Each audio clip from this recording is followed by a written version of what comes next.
Accrual and prepaid.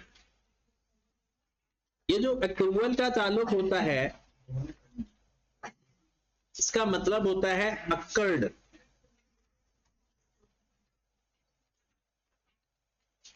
Occur हो चुका है बट नॉट येट रिसीव्ड या मतलब इनकम है तो रेंडर्ड हो चुकी है, अभी पैसे नहीं मिले, और एक्सपेंस है तो अकर हो चुका है, अभी पेमेंट नहीं की। प्री पेमेंट का जो मतलब है, इसका मतलब होता है पेड या रिसीव्ड,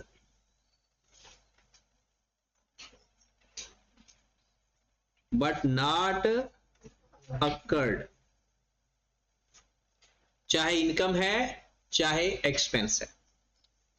ये टॉपिक चार चीजों को डील करेगा, मेन दो चीजों को, इनकम और एक्सपेंस को, और उस इनकम एक्सपेंस के अंदर चार तरह से डील करेगा। तो सबसे पहले हमें यह पता होना चाहिए कि एक जो अकाउंटिंग होती है उसे बोलते हैं accrual basis accounting. Accrual basis accounting.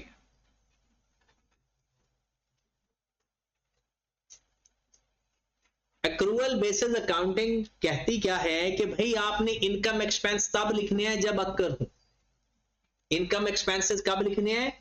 तब लिखने हैं जब अक्कर हूं, चाहे उनका कैश मिला है नहीं मिला, पे हुआ है नहीं हुआ, आपने उसको कंसीडर नहीं करना। तो all income and expenses are recorded, all income and expenses are recorded when occurred। ये हमने पहले भी सीखा हुआ है।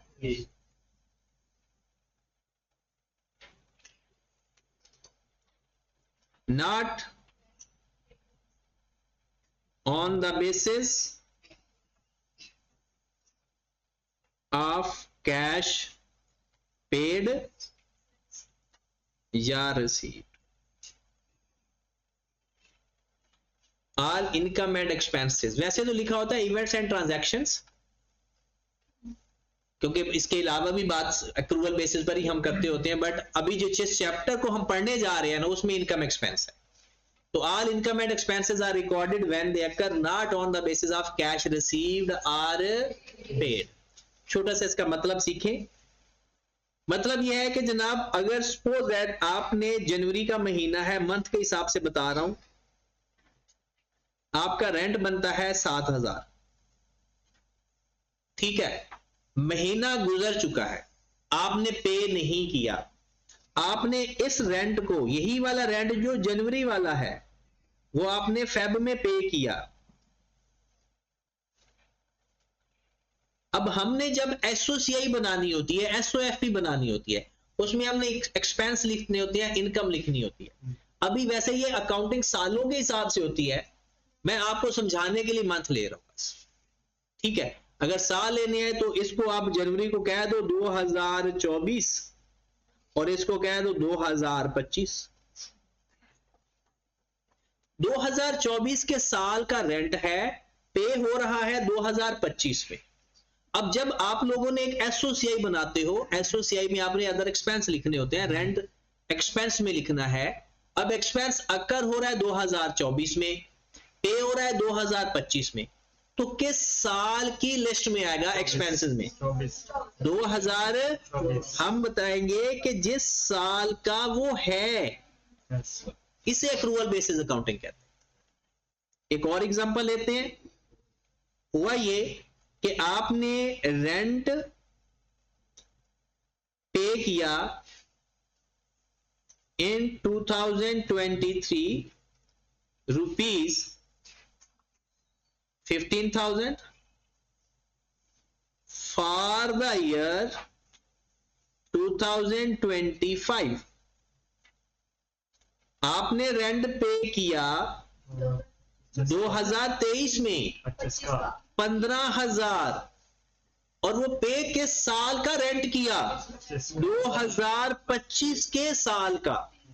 पे हो रहा है 2023 में, है किस साल का? 2025 का। अब आपने मुझे बताना है कि हमने रेंट एक्सपेंस किस साल में लिखना है, 2023 में या 2025 में? 2025 में। 2000, क्योंकि 2023 में इसका स्टेटस होगा prepaid rent, that is not an expense, वो हमारा एसेट होता है। तो 2023 में भी एसेट रहेगा, 2024 में भी एसेट रहेगा, और जैसे 2025 आएगा एक्सपेंस बन जाएगा और एसेट खत्म हो जाएगा। Got it? तो एक्रूअल कॉन्सेप्ट क्या होता है? जिस साल की इनकम या एक्सपेंस होगा उसी साल में रिकॉर्ड होगा। जिस साल की इनकम या एक्सपेंस होगा उसी साल में रिकॉर्ड होगा, किसी और साल रिकॉर्ड नहीं होगा। हाँ, पेमेंट जब मर्जी हो रही हो, इसे बोलते हैं accrual basis. All income and expenses are recorded when they occur, not on the basis of cash received or paid. एक होती है कैश बेसिस अकाउंटिंग।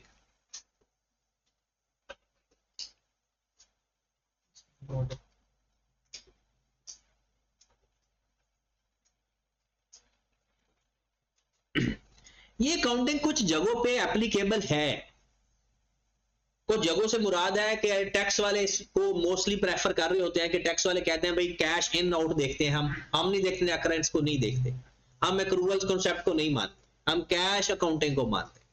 हमने कहा जी ये क्या होती है? कहते हैं इनकम तब लिखो जब मिली, एक्सपेंस तब लिखो जब पे किए, अकरेंस को ना देखो। आपने 2025 का रेंट अगर 2024 में पे किया है ना, तो वो 2024 के एक्सपेंस में लिखो। इसे बोलते हैं कैश बेसिस अकाउंटिंग। तो all income and expenses are recorded when cash paid या received, not on the basis of occurrence, उसे कैश बेसिस अकाउंटिंग कहते हैं।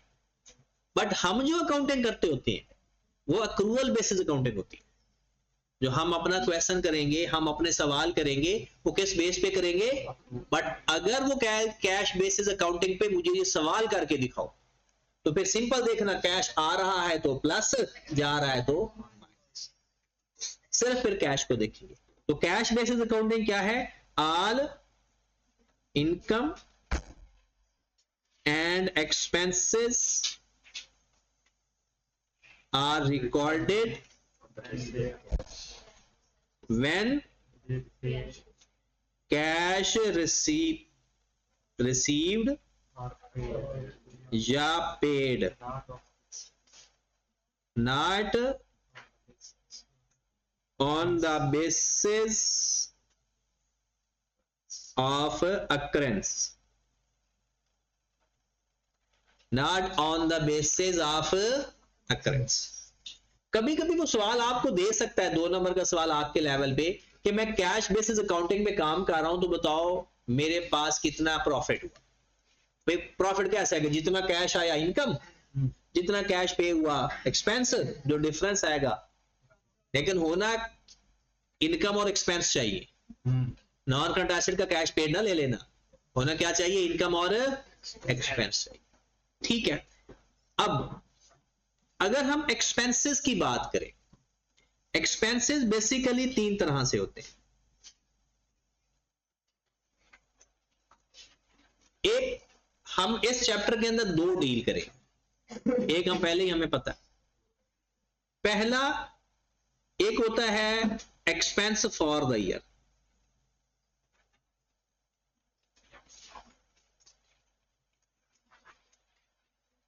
एक्सपेंस फॉर द ईयर का मतलब है इस साल का रेंट है, इस साल पे कर दिया, इसी साल का रेंट है, इसी साल पे कर दिया, मतलब अकर भी हुआ, पे भी हुआ, ना प्रीपेड बना ना एक्रूड बना। क्योंकि एक्रूड क्या होता है? अकर्ड बट नॉट पेड, और प्रीपेड क्या होता है? Paid but not occurred. तो एक्सपेंस फॉर द ईयर क्या होगा फिर? अकर्ड भी और पेड भी, और इसकी कोई अकाउंटिंग पूछता ही नहीं। और अगर हम इसकी एंट्री पास करें तो नॉर्मल एंट्री बनती है expense to cash, expense debit, cash credit, simple. ये इस लिस्ट से नहीं है, इस चैप्टर में ही नहीं है। नेक्स्ट है एक्रूड एक्सपेंस। क्या होता है?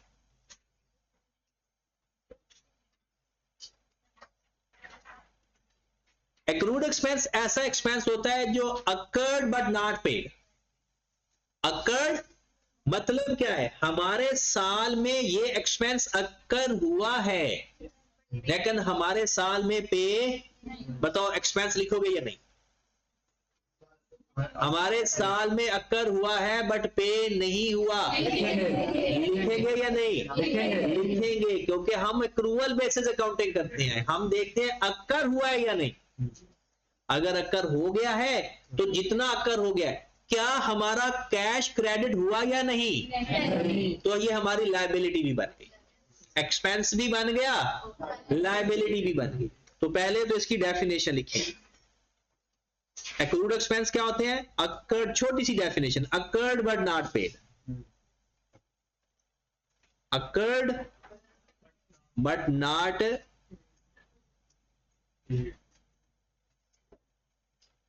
पेड। अगर आप लोग इसका फाइनल अकाउंट का सवाल कर रहे हो तो आपने कहां लिखना है कि एक्सपेंस में जाकर ऐड करोगे और दूसरा करंट लायबिलिटी में लिखो। एक्सपेंस में जाकर ऐड करोगे क्योंकि एक्सपेंस तो है ना, और करंट लायबिलिटी में भी लिखो। अब इसकी एंट्रीज पे आते हैं। पहले सबसे पहली entry number 1, expenses paid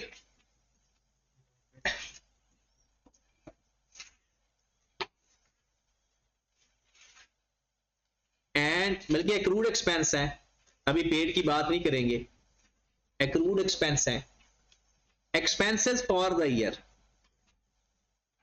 expenses for the year recorded, expenses for the year recorded. इसका मतलब है जो खर्चे आपके हुए हैं वो आपने रिकॉर्ड करने हैं, जो एक्सपेंस आपके हुए हैं वो आपने रिकॉर्ड करने हैं। अब पहली बात, जो खर्चे आपके पे हो गए हैं उनको किस तरह से रिकॉर्ड करेंगे? Expenses debit, cash credit, expenses debit, cash credit. उसकी एंट्री पास होगी एक्सपेंसेस डेबिट कैश क्रेडिट। ऐसे एक्सपेंसेस आपको पता चला ईयर एंड पे, आप लोग किधर थे? ईयर एंड पे पता चला, इसे बोल दिया ईयर एंड एडजस्टमेंट। बड़ा ध्यान से बैठना है, अब ये क्वेश्चन शुरू हो गए। Year and adjustment. Year and adjustment का मतलब क्या है? चलो ना, बोलो ना।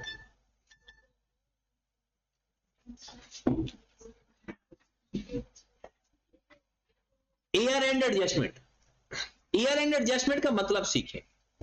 अब आपको ईयर एंड पे पता चला कि यार कुछ खर्चे हैं occurred but not paid, accrued but not paid, उसकी एंट्री क्या पास करोगे? Occurred but not paid, expense debit, accrued expense credit, expense debit. देखे ना, अगर पे कर देते तो एक्सपेंस टू कैश होता। तो ईयर एंड एडजस्टमेंट किसकी? एक्रूड एक्सपेंस की। किसकी? Accrued expense. देखिए जो आपने पे कर दी उसकी क्या एंट्री पास होगी? Expense to cash. और जिसका पता चला कि एक्रूड एक्सपेंस है, क्या उसका कैश क्रेडिट हुआ होगा? उसकी एंट्री क्या पास करेंगे? Expense debit accrued expense. और ये पता कब चलता है? ईयर एंड पे। तो आपने क्या कर दिया? एक्सपेंस डेबिट आ सकते हैं, बिल्कुल आ सकते हैं। Expense debit, accrued expense credit. आपको चलो इकट्ठे पढ़ लेते हैं। ईयर एंड पे दो बातें पता चल सकती हैं। पहली बात कि भाई ईयर एंड पे कुछ एक्सपेंस अकर हुए, पे नहीं हुए। दूसरी बात, जो पे हुए हैं उसमें कुछ एडवांस है। दो बातें पता लग सकती हैं।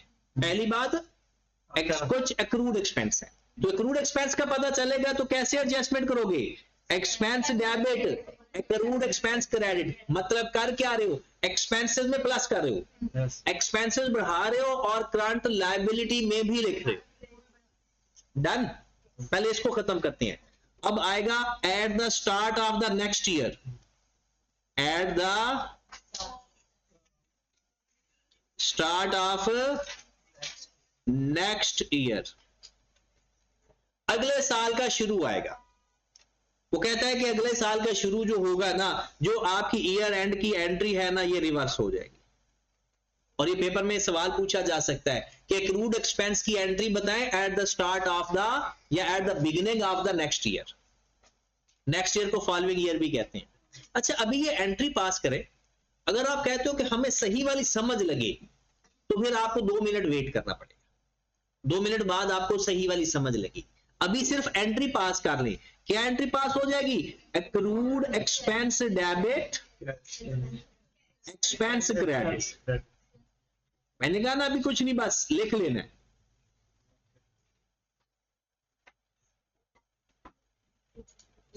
अब दोबारा सुनिएगा, मैं दोनों को साथ करवाने लगा हूं, प्रीपेड एक्सपेंस को भी, एक्रूड एक्सपेंस को भी, फिर अलग सेग्रीगेट भी कर दूंगा, पहले इकट्ठा। एक्सपेंस पे किया तो क्या एंट्री पास की? एक्सपेंस टू कैश, सबको एंट्री आती है। ईयर एंड पे एक बात पता चली कि मेरे कुछ एक्सपेंस अक्कर हुए हैं लेकिन पे नहीं हुए। अच्छा मुझे ये बताएं, अक्कर हुए हैं बट पे नहीं हुए, क्या वो इस लिस्ट के अंदर होंगे जो मैं एंट्री पास कर चुका हूं? क्योंकि ये तो वो है जिसका कैश क्रेडिट हुआ हुआ है। ठीक है, फिर एंड पे पता चला कि एक्सपेंस अक्कर हुए हैं, पे नहीं हुए, तो क्या एंट्री बनाओगे? Expense debit, accrued expense credit. और अगले ही साल के शुरू में क्या एंट्री पास करोगे? एक्रूड एक्सपेंस टू, मतलब उसकी रिवर्स एंट्री पास कर दो। अभी ये आपको नहीं समझ लगेगी, यहां पर समझ लगेगी। इधर आ जाएं, आपको पता चला ईयर एंड पे कि कुछ प्रीपेड है, प्रीपेड एक्सपेंसेस का आपको पता चला कब? ईयर एंड पे। एक एंट्री आप पास कर चुके हो, एक्सपेंसेस टू कैश, इसका मतलब है ये वो खर्चे जो सारे पे हो चुके हैं। अब आपको पता चला कुछ प्रीपेड है। प्रीपेड कौन से होंगे? कि वो पे तो हो गए हैं लेकिन वो इस साल के नहीं थे, हो सकता है थोड़े एक्सपेंस हो, सारे हो, व्हाटएवर। अब प्रीपेड का जो एंट्री पास होगी तो वो क्या एंट्री पास होगी? प्रीपेड एक्सपेंस डेबिट, क्योंकि वो एसेट है। और एक्सपेंस क्रेडिट, अब सुने, आपने जब ये एंट्री पास की, अज्यूम करने लगा, मैंने एंट्री पास की एक्सपेंस डेबिट कैश क्रेडिट 10,000 से, ठीक है, ये एंट्री पास की एक्सपेंस डेबिट कैश क्रेडिट 10,000 से। ईयर एंड में पता चला 2,000 इसके अंदर तो एडवांस है, 2,000 का एक्सपेंस इस एक्सपेंस के अंदर क्या है? एडवांस। तो क्या वो भी एक्सपेंस है या वो प्रीपेड एक्सपेंस है? लेकिन हमने तो 10,000 एक्सपेंस लिखा हुआ है, होना कितना चाहिए था? 8,000। हमने लिखा कितना हुआ है? 10। तो 2,000 एक्सपेंस से निकाल के प्रीपेड एक्सपेंस में लेके देते हैं। तो यहां प्लस माइनस तो होती नहीं है, यहां तो होता है डेबिट क्रेडिट। तो आपने एक्सपेंस किया हुआ है 10,000 से डेबिट, किसी ने कहा कि इसमें 2,000 एडवांस है, तो आप निकालेंगे तो एक्सपेंस 2,000 से कर दोगे क्रेडिट, वो माइनस हो जाएगा। और डेबिट किसे करेंगे? Prepaid expense. किसको? तो हमारी जो प्रीपेड की एंट्री पास होगी, जिसकी एंट्री पहले पास कर चुके हैं, एडजस्टमेंट कर रहे हैं। ईयर एंड के ऊपर अगर आपको पता चला कि मेरे पास जो एक्सपेंसेस पेमेंट हुई है उसमें कुछ एडवांस एक्सपेंसेस हैं, तो हम उसको क्या लिख देंगे? प्रीपेड एक्सपेंस डेबिट कर देंगे। कितने से? अगर इसी सवाल की बात करते हैं, और एक्सपेंस को कर देंगे क्रेडिट। अब ये आपकी एडजस्टमेंट हो गई, आपके एक्सपेंस में से 2,000 निकल गया और किधर जाकर लिख दिया? प्रीपेड। कैश तो 10,000 क्रेडिट हुआ है, वो जिस साल हुआ है उस साल क्रेडिट कर दिया हमने, लेकिन वो सारा एक्सपेंस नहीं डेबिट करना था। उसमें प्रीपेड को भी डेबिट करना था, तो हमने सिर्फ उसको एडजस्ट किया जिसको करना था। कैश तो क्रेडिट हुआ है, अक्कर नहीं हुआ था। अब आगे पहले देखें, आज का दिन इंपॉर्टेंट है, बस जिसको आज के दिन की समझ लगी पूरा चैप्टर हो, ठीक है। लेकिन ये समझ 2 दिन में लगता है सही वाला, लेकिन आज कुछ ना कुछ तो सीख के जाएंगे, ताकि एंट्रीज आज सीख लेते हैं, क्वेश्चन इसके कल कर लेंगे। हाँ जी, अब मुझे आपने एक बात बतानी है। ये मेरी ईयर एंड पे मुझे पता चल गया था कि भाई ये तो एक्सपेंस अगले साल का है, इस साल का तो है ही नहीं, तो मैंने क्या किया, उसको प्रीपेड लिख दिया और एक्सपेंसेस में से निकाल दिया, क्रेडिट कर दिया। अब at the start of the next year, eight the start of next year, अब मैं अगले साल पहुंचा हूं, जैसे ही अगले साल पहुंचे कि अब भी ये प्रीपेड है, अगले साल भी ये प्रीपेड है, अगले साल क्या है, एक्सपेंस है, अगले साल फिर प्रीपेड वाला स्टेटस खत्म कर दें और एक्सपेंस लिख दें, तो इस एंट्री को क्या करेंगे, रिवर्स कर देंगे। तो याद रखें, आप लोगों की जितनी भी एंट्रीज है ना, accrued income, accrued expense, prepaid income, इन सब की at the start of the next year जो एंट्री पास होती है ना, हमेशा ईयर एंड की एडजस्टमेंट की अपोजिट हो जाती है। अब ये बात आपको सही समझ लग जाएगी, इसलिए मैंने यहां का समझाया। वो बात आपको समझ ना लगती, क्योंकि वो एक लायबिलिटी का कॉन्सेप्ट आ रहा होता है, वो लेजर के साथ समझाऊंगा, वो लेजर से आपको सही समझ लगेगी कि वो एंट्री पास क्यों हो रही है।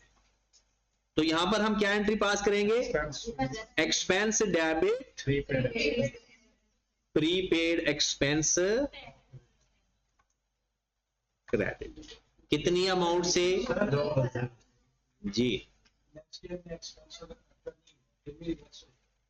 नहीं आप ये देखेंगे ना कि ये एक्सपेंस जो आपने पे करनी है आज, किस साल के पे किए, अगर वो इस साल के पे किए हैं फिर तो इसी साल ही खत्म, अगर वो अगले साल के आए तो जब अगला साल आएगा तो एक्सपायर हो जाएंगे ना।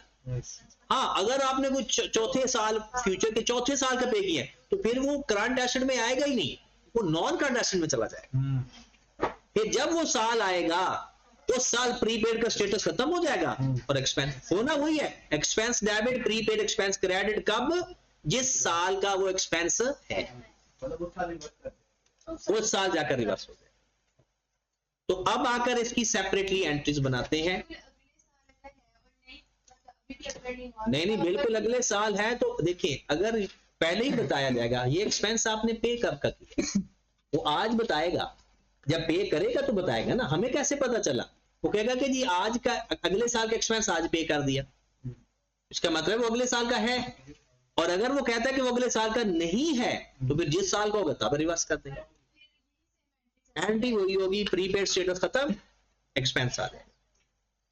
अब आ जाते हैं इसकी जर्नल एंट्रीज अप्रोच की तरफ, और मैं आपको बार बार एक बात कहता हूं कि एंट्रीज आपको आना भी जरूरी है, फिर उस एंट्रीज का मतलब का पता होना जरूरी है। अगर आप अकाउंटिंग के किंग बनना चाहते हो, एंट्रीज भी आए और तुक्के नहीं, अगर हाँ मैं कुछ एंट्री आगे पीछे लिखने लगूं तो आप फौरन कहे कि ये ऐसा पॉसिबल नहीं। अगर आपका दिलो दिमाग एक एंट्री को एक्सेप्ट नहीं कर रहा तो आप बात करें, रट्टा ना लगाएं, क्योंकि रूल तो वही है जो आप पढ़ चुके हैं। अब बात करने लगे पहले प्रीपेड एक्सपेंस को खत्म करते हैं, एक एक चीज को लेकर चलते हैं, उसकी हर तरह की एंट्री पर देखते हैं। सबसे पहले प्रीपेड एक्सपेंस की हेडिंग ले लें, ये पहले जो कुछ पढ़ा था वो ओवरव्यू था। प्रीपेड एक्सपेंस मतलब एक्सपेंसेस को डील करने लगे हैं। सबसे पहले हमने एक्सपेंसेस पे किए, क्या किए, एक्सपेंसेस पेड, एक्सपेंसेस पेड। अब प्रॉब्लम यह है कि जब आपने एक्सपेंसेस पे किए, आपने क्या एंट्री पास की, अगर आपने एक्सपेंसेस पे किए आपने एंट्री 2 पास कर सकते हो। पहली एंट्री कि आपने कहा कि ये मेरे एक्सपेंसेस हैं, मैंने पे कर दिए, तो एंट्री पास कर दी आपने, एक्सपेंस डेबिट कैश क्रेडिट, ठीक है 10,000 लिख लेते हैं, अमाउंट भी एक अज्यूम कर लेते हैं, ठीक है। दो के साथ साथ बढ़ा रहा हूं कि परेशान ना हो जाना। ये पहले कौन सी एंट्री पास की है मैंने, अगर आपने इसकी कि मैंने एक्सपेंसेस रिकॉर्ड किए, expenses paid recorded as expense, जो एक्सपेंस पे किया मैंने उसको क्या रिकॉर्ड किया, एक्सपेंस। अब अगली बात, अब जब मैं एक्सपेंस पे कर रहा हूं, मैंने उसको किया कि सपोज मैं 1 जनवरी को एक्सपेंस पे कर रहा हूं, साल के शुरू में मैंने कहा अभी तो मेरा साल गुजरा ही नहीं है, मैं एक्सपेंस पे कर रहा हूं, तो मैं उसको फिर प्रीपेड तो रिकॉर्ड कर सकता हूं।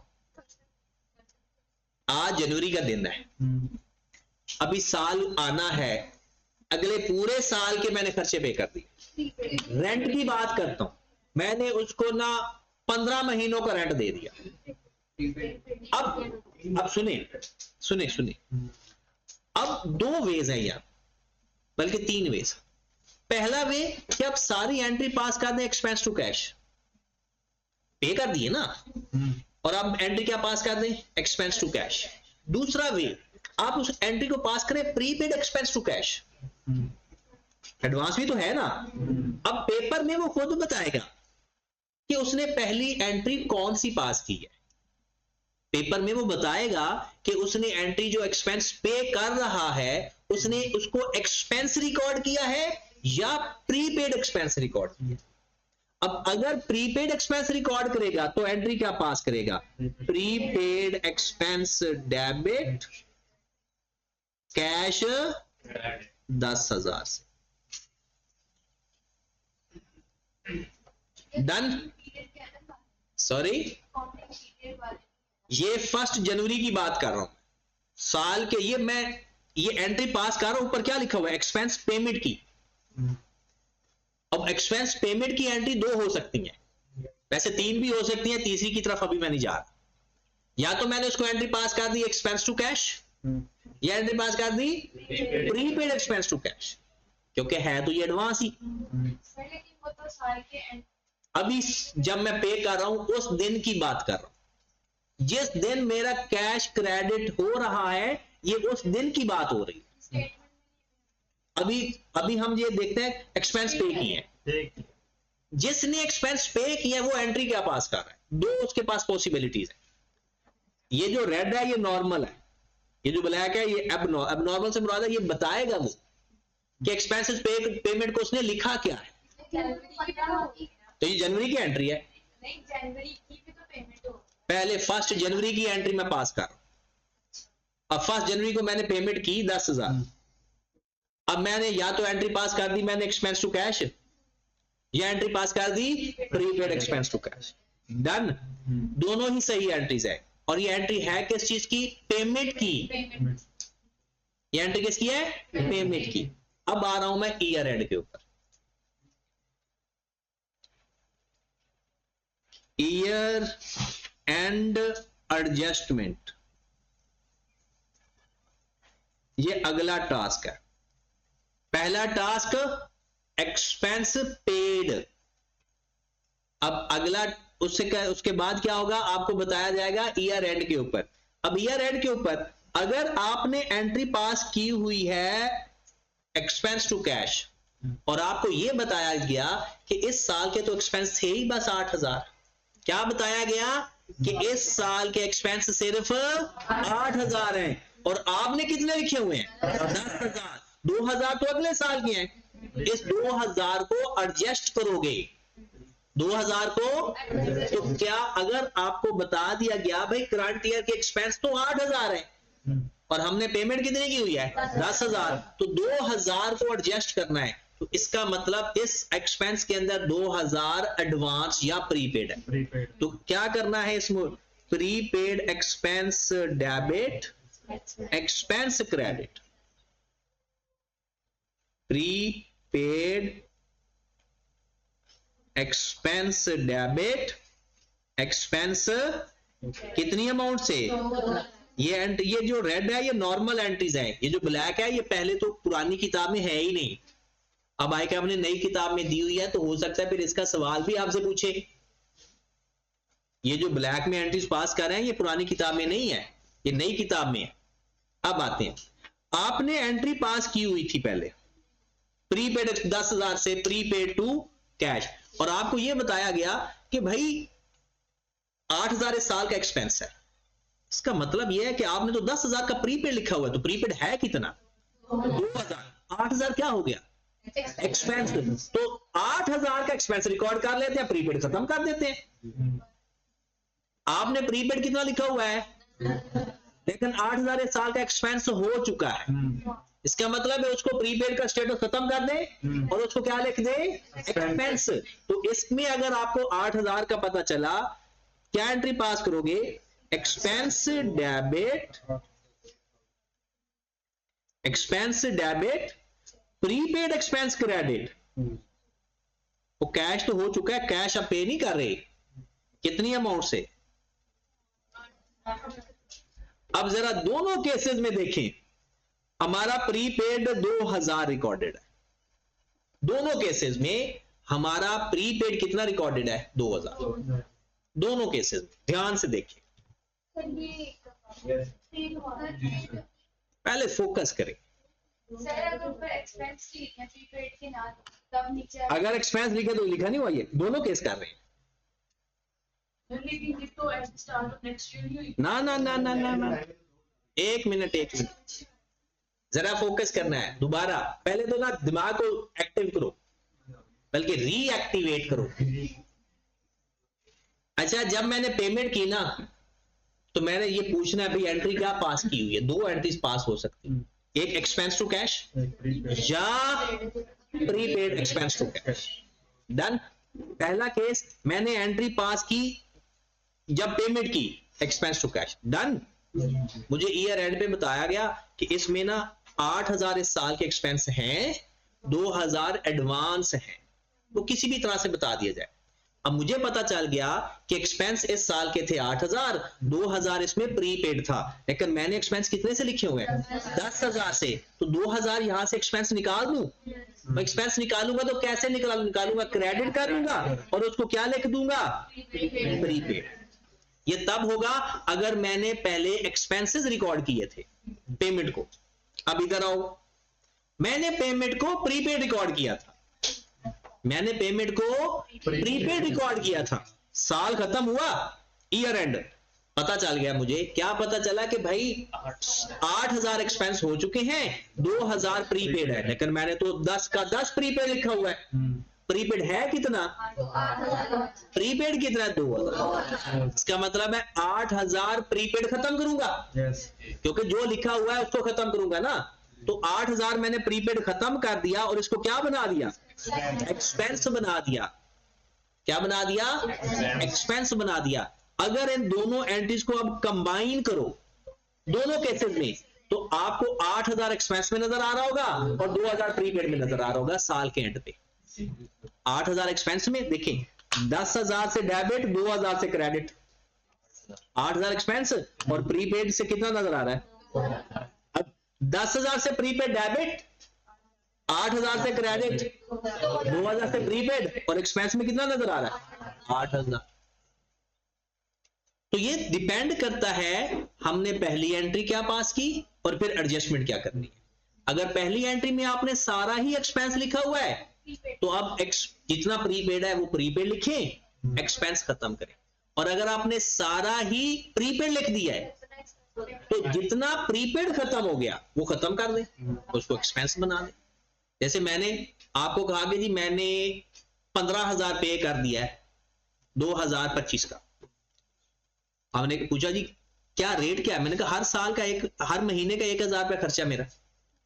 तो जब 2025 में मैंने 15,000 पे किया, इसका मतलब 12,000 खर्चा है। मैंने वो जो 15,000 पे किया है वो सारा एक्सपेंस लिखा है या सारा प्रीपेड लिखा है?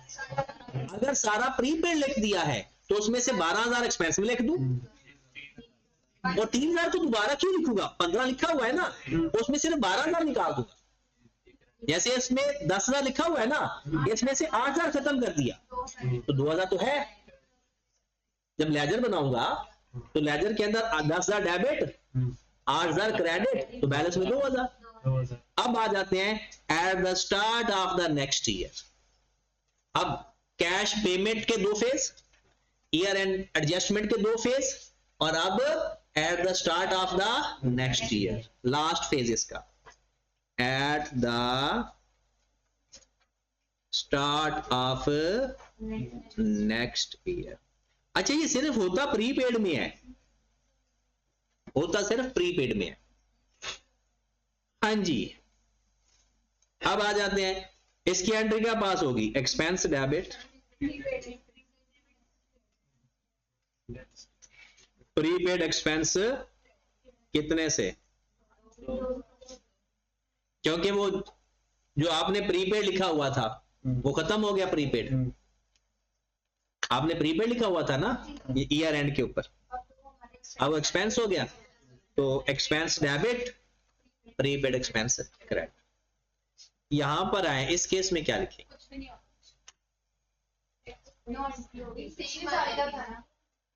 वो तो पहले ही पे कर, अब at the start of the next year पे भी हो चुका है, अक्कर कब हुआ है, पिछले साल अक्कर हुआ है, तसल्ली से, टेंशन नहीं, हमने कहा जाना है, इधर ही है, तसल्ली से देखें।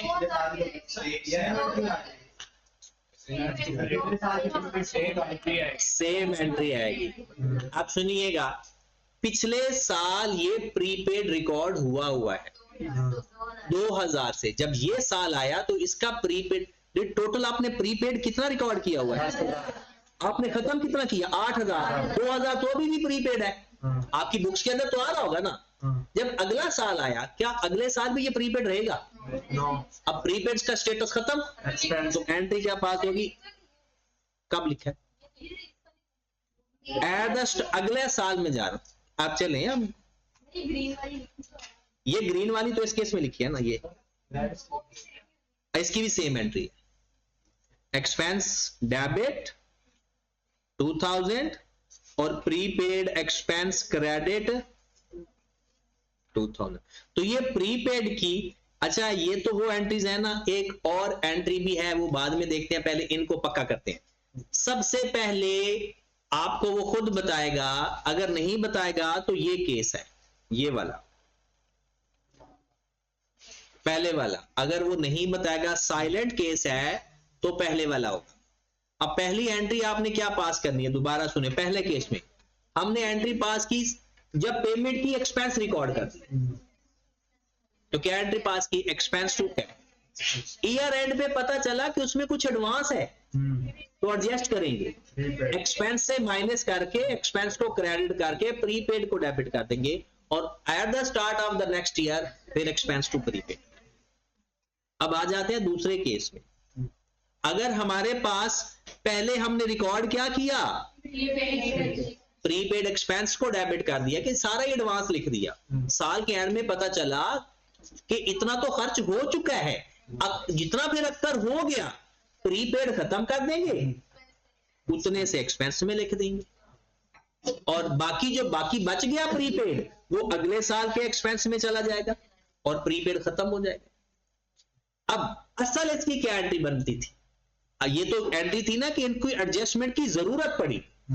ओरिजिनल एंट्री क्या पास होती, अगर आपको सब कुछ पहले ही पता होता, ओरिजिनल एंट्री इसकी ये पास होती, एक्सपेंस डेबिट 8000 से, प्रीपेड एक्सपेंस डेबिट 2000 से, कैश क्रेडिट, ये थी इसकी original entry.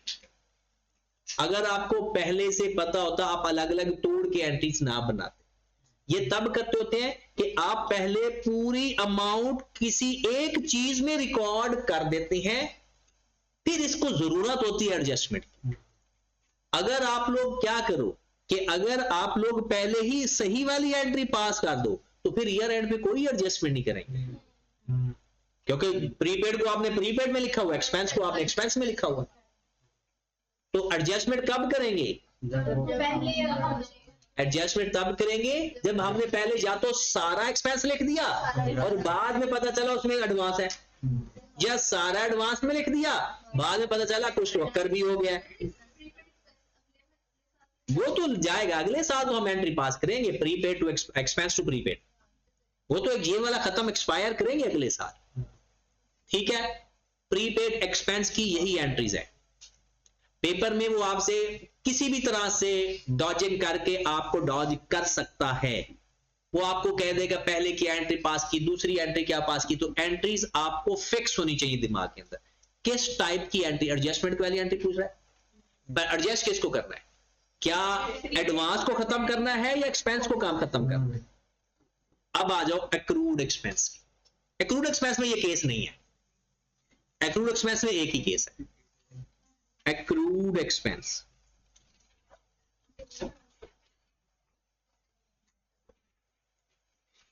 When expense paid,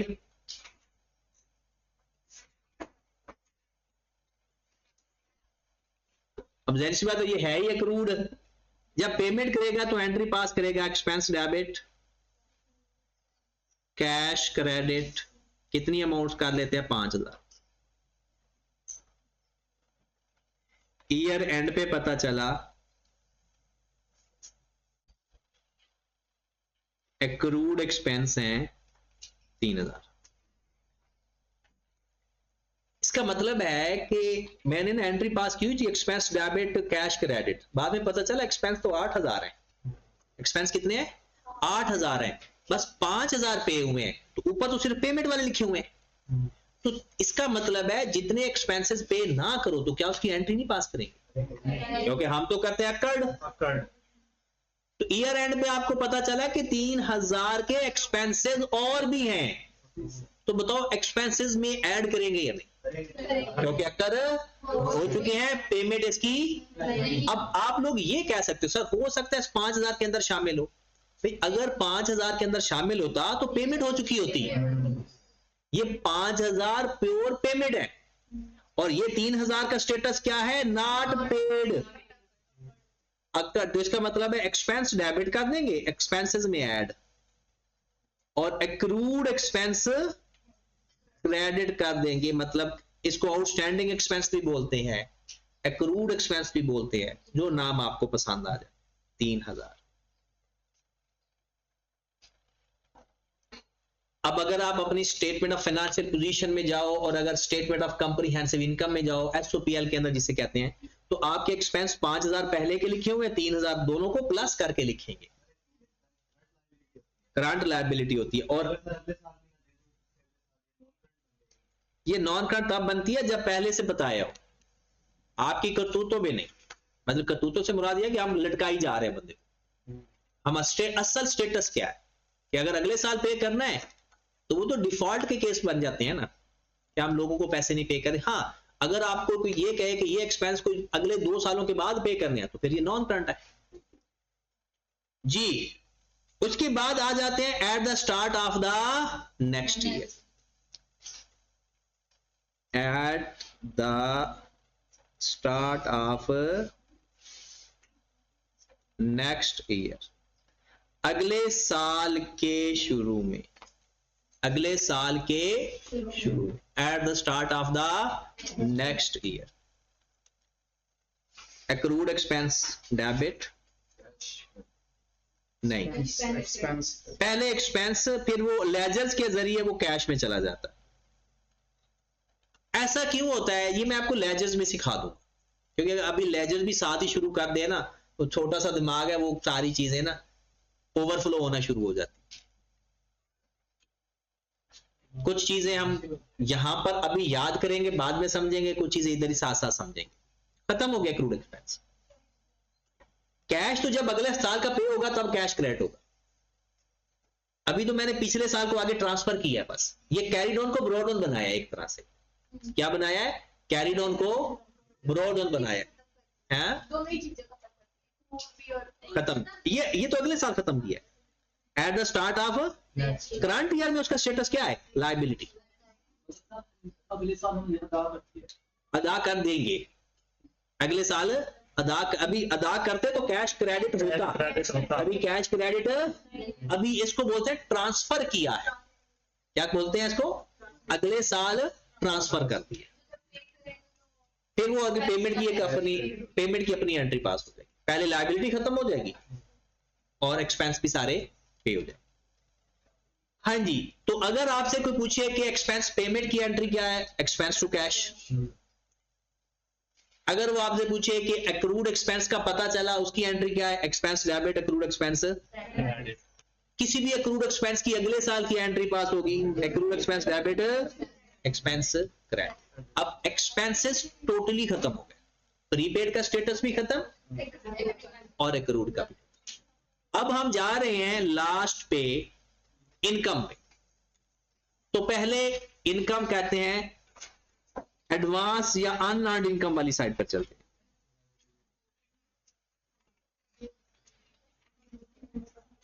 unearned income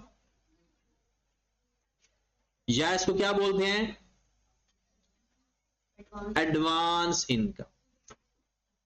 पहला स्टेटस, इनकम रिसीव्ड को किस तरह से डील करेंगे,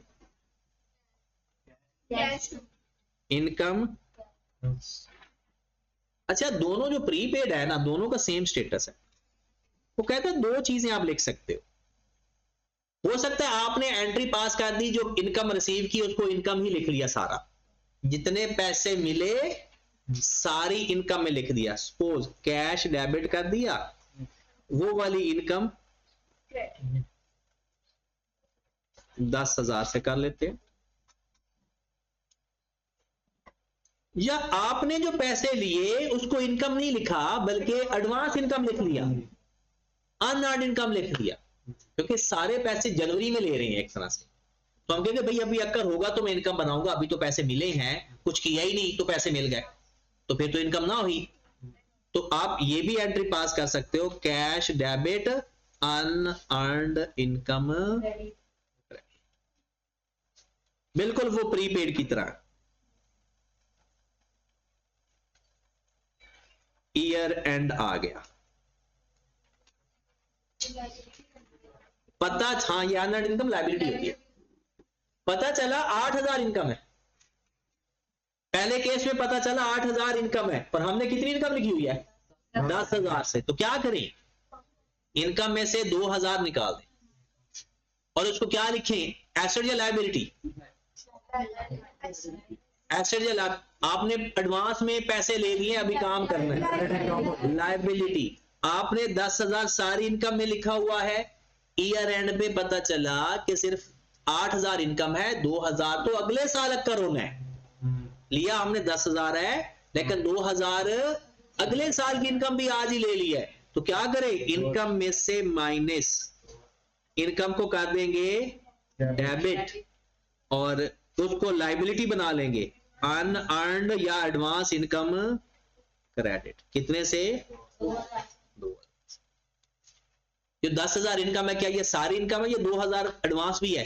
जो एडवांस है उसको लायबिलिटी नजर आ रही है, और 10 में से 2 निकाल भी दिया, 8,000 इनकम में भी आ गया। अब दूसरे केस में आओ, आपने सारा ही एडवांस में लिखा हुआ है, बट 8,000 इस साल अक्कर हो गया, तो क्या सारी लायबिलिटी रहेगी?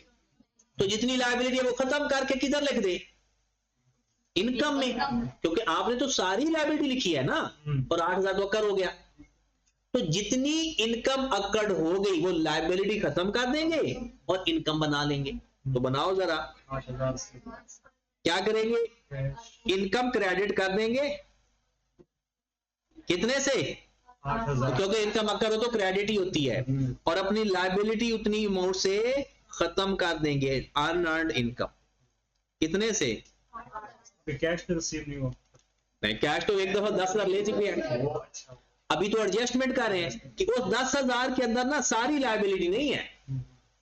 जब आपने लायबिलिटी लिखी तो जितनी इनकम अक्कड़ होगी उतने से लायबिलिटी खत्म करके इनकम में लिख दिया, और जब आपने सारा ही इनकम लिख दिया था तो जितनी अभी इनकम नहीं हुई उसको खत्म करके उसको क्या बना लिया, लायबिलिटी। ये बिल्कुल सेम वैसे है जैसे प्रीपेड एक्सपेंस की तरह से लायबिलिटी खत्म हो गई, क्योंकि 8,000 अक्कर हो गई ना, तो उसको फिर इनकम में लिख दिया और अपनी लायबिलिटी कम कर दी। वो पता है ना, लायबिलिटी कम करते हैं तो डेबिट, और इनकम लिखते हैं तो क्रेडिट। इनकम कम करते हैं तो डेबिट, और उसको लायबिलिटी में लिख दिया। अब at the start of the next year, eight the start of the next year, eight the start of, depend करता होता है कि हमने पिछले साल क्या लिखा था, यानी जब शुरू में एंट्री पास की थी तो क्या पास की।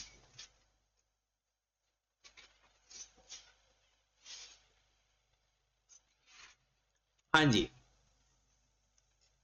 क्या एंट्री पास करेंगे? Unearned income debit, income credit, unearned income, क्योंकि लायबिलिटी खत्म हो गई ना, अगला साल आ गया जिसके लिए ये कितने से, और इसमें भी सेम, क्योंकि उसमें भी हमारी लायबिलिटी पड़ी हुई है। तो unearned income debit, income credit कितने से, 2000 से, क्योंकि पहले 2000 ही रह गया था ना बाकी।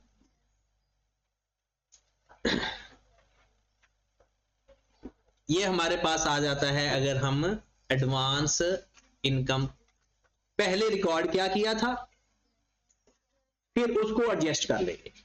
सारी लायबिलिटी लिखी थी तो जितनी अक्कर हो गई लायबिलिटी खत्म, इनकम, और अगर सारी इनकम लिख दी थी और जो बाकी एडवांस था तो इनकम खत्म और एडवांस इनकम लिख दी।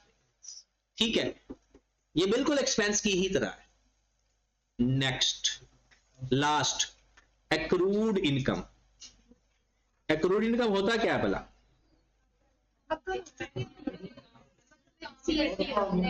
और इसमें भी सिंगल केस बनता है, जैसे एक्रूड एक्सपेंस में सिंगल केस बनता है ना।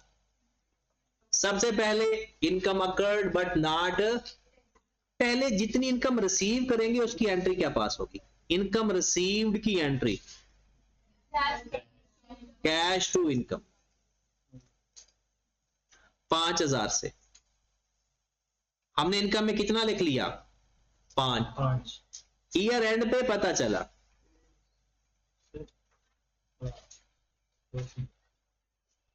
ईयर एंड पे पता चला, अच्छा ये सारी पिछली चीजें हैं ना इसलिए थोड़ी स्पीड पकड़ी है, एक्सपेंस वाली ही चीजें अब रिपीट हो रही, बस एक्सपेंस और इनकम। अच्छा हाज मुल्ला इस्तेमाल किया, ईयर एंड एडजस्टमेंट। असल बात ये है दिमाग बंद हुआ नींद की शिद्दत से। अच्छा अगर आप, क्योंकि हमारे तो ईद के फौरन बाद एग्जाम है, तो अगर आप ये चाहते हो कि आप लोगों का ये दिमाग वो सही परफॉर्म करे तो उसका सबसे अच्छा हल है कि आप नमाज तरावी पढ़ के सो जाए और उसके बाद सुबह नमाज पढ़ के फिर मत सोया करो, आपका दिमाग सही काम करेगा। 2-3 दिन पहले कुछ अजीब अजीब लगेगा, फिर 2-3 दिन बाद काम ठीक होगा। यही तो फिर मसला है ना, आप अगर उस टाइम आप सो गए ना तो सारा दिन आप सुस्त रहोगे, सारा दिन वो दिमाग एक्टिव होगा ही नहीं। अपनी अगर रूटीन बनाए, देखिए नमाज तरावी पढ़ के तकरीबन सब लोग ही, हद जितनी भी लंबी नमाज भी पढ़ेंगे तो 11 बजे फ्री होता है। वैसे तो आराम से 9:30 बजे लोग फ्री हो रहे हैं, 10 बजे 9:30 10 बजे फ्री हो जाते हैं, और कुछ भाई साहब जल्दी आ जाते हैं तो वो 9:30 बजे भी आ जाते हैं, 9 बजे भी आ जाते हैं। तो अगर 10 बजे के बाद आप सो जाओ आके, ये रूटीन बनानी है ना, आप सो जाओ 10 बजे के, तो आप सुबह 4 बजे उठोगे। आप तो बल्कि 5 मिनट पहले उठते होंगे, सारा जब सहरी तैयार होगी तो आप लोग 5 बजे भी उठो तो तब भी टाइम तो होता ही है आजकल, तो आप 4:30 बजे उठो तो 6 घंटे मोर देन इनफ नींद है। अब उसके बाद अगर आपकी क्लास 9 बजे होती है तो अब 8 बजे तक पढ़ो बैठ के, पढ़ने के बाद फिर आप कॉलेज आ जाओ, अपने यानी रूटीन के काम करो, और उसके बाद जब आप 2 बजे या 1 बजे यहां से फ्री होते हो तो फिर अपने आप को सुस्त ना रखो, क्योंकि आप अपनी नींद का कोटा पूरा कर चुके हो। अब आपने पढ़ना है, और जब भी नमाज पढ़ो और फिर पढ़ने बैठते हो, नमाज पढ़ो फिर पढ़ने बैठो, क्योंकि एग्जाम की तैयारी करनी है, रेस्ट थोड़ी करनी है। और इस तरह से ये फिर दूसरा तरीकाकार ये होता है कि जो लोग जो ज्यादातर ऐसा कर रहे हैं कि रात यानी सहरी तक पढ़ते रहते, फिर वो ना सारा दिन सुस्त रहते, फिर वो कि किसी एक रूटीन पर पक्के हो जाए और अपने आप को ना एक्टिवेट रखा करें। क्योंकि जब सुबह आप सहरी के बाद नींद पूरी करके आओगे तो 2-2.5 घंटे नींद पूरी करके आओगे, फिर आधा घंटा हर क्लास में सोओगे। 6 घंटे तो आपने पूरे करने ही करने हैं। तो वो 6 घंटे जब पूरे होते हैं फिर अगला टाइम शुरू हो जाता है, तो वो इफेक्टिव चीज कोई भी नहीं रहती। अब ईयर एंड एडजस्टमेंट पे है। ईयर एंड पे आपको पता चल रहा है, ईयर एंड पे क्या पता चल रहा है कि भाई आपकी 3000 की इनकम अक्रूड है। 3000 की इनकम मतलब ये अक्कर हो चुकी है लेकिन मिली नहीं। हमने जो इनकम रिकॉर्ड की हुई है वो सारी रिकॉर्ड की हुई है, जो रिसीव है सिर्फ वही रिकॉर्ड की हुई है। जिसका कैश डेबिट हुआ है सिर्फ वही इनकम लिखी हुई है। कैश 5000 आया ना और इनकम भी 5000 लिखा हुआ है। ये जो 3000 है इसका तो कैश आया ही नहीं, लेकिन ये इनकम अक्कर, अब इसको भी इनकम रिकॉर्ड करेंगे। ये एक्रूड इनकम, और एक्रूड इनकम हमारा एसेट होता है, लायबिलिटी एसेट, रिसीवेबल है ना। तो आप एंट्री पास करोगे एक्रूड इनकम डेबिट और इनकम क्रेडिट कर देंगे, और ये आपकी इनकम कितनी हो गई 8000 पूरी। 5000 पहले लिखी हुई थी, 3000 अब आपने लिख ली, और उसमें मिली कितनी थी आपको, वो कैश 5000 है, जो नहीं मिली वो एक्रूड इनकम के नाम से आ गया। वो सारी चीजें होगी पूरी, इनकम पूरी होगी 8000, जितनी मिल गई वो कैश डेबिट, जो नहीं मिली वो एक्रूड। और eight the start of the next year क्या होगा, eight the start of next year income debit accrued income credit.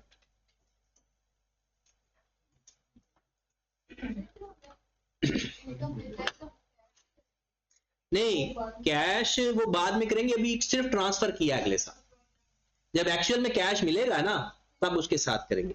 अच्छा, अगर हमें पहले ये पूरी टोटल एंट्री का पता होता ना कि हमारी इनकम 8000 है, हम इनकम कितने से क्रेडिट कर देते, जिसमें मिले कितने, तो 5000 से कैश, जो नहीं मिले उसका नाम क्या लिखेंगे, एक्रूड इनकम 3000 से। ये एंट्री तब होती है जब अगर ये एंट्री पास कर दोगे तो फिर ये एडजस्टमेंट की करने की जरूरत नहीं पड़ती। हाँ, ऊपर वाले केस में भी यही काम है, लेकिन ये एंट्री होती नहीं थी इसलिए तो एडजस्टमेंट हम करते हैं।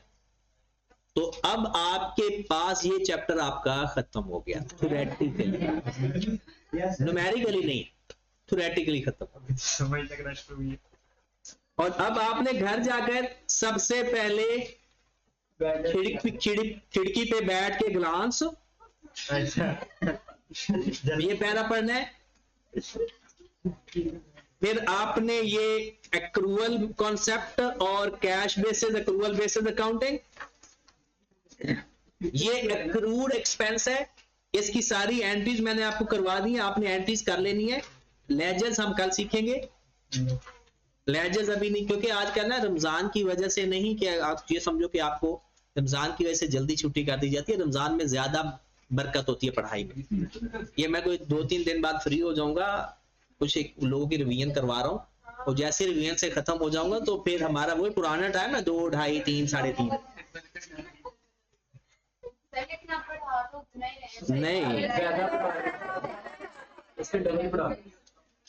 अच्छा, ये आप लोगों ने करना क्या है कि हर एक्सपेंस यानी हर हेडिंग पे जाना है, जैसे ये इधर इसकी थ्योरी पढ़नी है, फिर इसकी एंट्री सीखनी है, ठीक है, ताकि कल अगर आप में से किसी को भी बोर्ड पे बुला दिया जाए तो आप डेफिनेशन लिखकर उसकी सारी एंट्रीज पास कर सकें, ठीक है। तो कल इसके लेजर्स तो मैं एंड पे बता दूंगा, कल हम इसके क्वेश्चन करेंगे, ठीक है ना। तो क्वेश्चन में आपको पता है एक दफा आप लोगों को मसला आएगा।